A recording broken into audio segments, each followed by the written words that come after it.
Hi everybody and welcome to episode number 7, I think it is, of our 3-minute JDG questions. And we have you in the hot seat today. Some sales question for you. Now, this as well as being a sales question is a question from me because I also don't really know the answer to this one. So even though I've worked here for 7 years.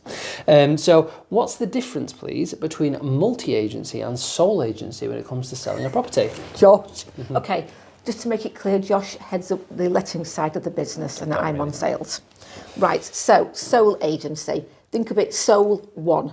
It's just one agent acting for you, okay? Where a multi-agent is multiple agents acting for you, and you can have as many as you want. Okay, so why would you pick one over the other then? Okay, a lot of it comes down to whereabouts in the UK you are. So if you think in Lancaster, we're a very small city.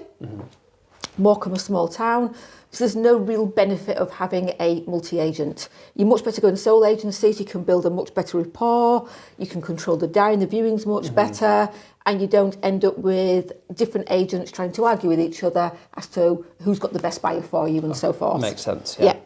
Sole agency agreements tend to cost anywhere between 1 to 2%, depending on whereabouts in the UK that you are.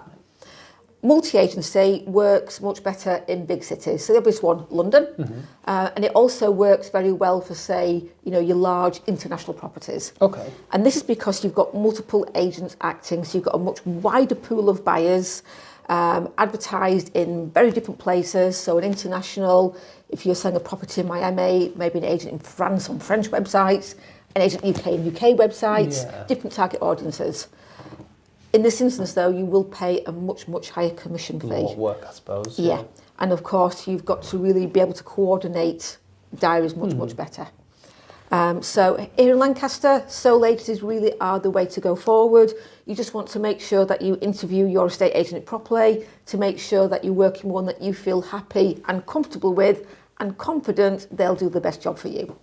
I suppose it's important as well when you do sign up with an agent is check your terms of business, check what you're happy with, if there's any tie-in periods, and whether they do that sole or multi sort of Yeah, basis. I mean, basically, if you look at ourselves, our sole agency contract is 12 weeks. Yeah. After 12 weeks, it's the client's choice if they want to stick with us, if we haven't sold it, or move on somewhere else.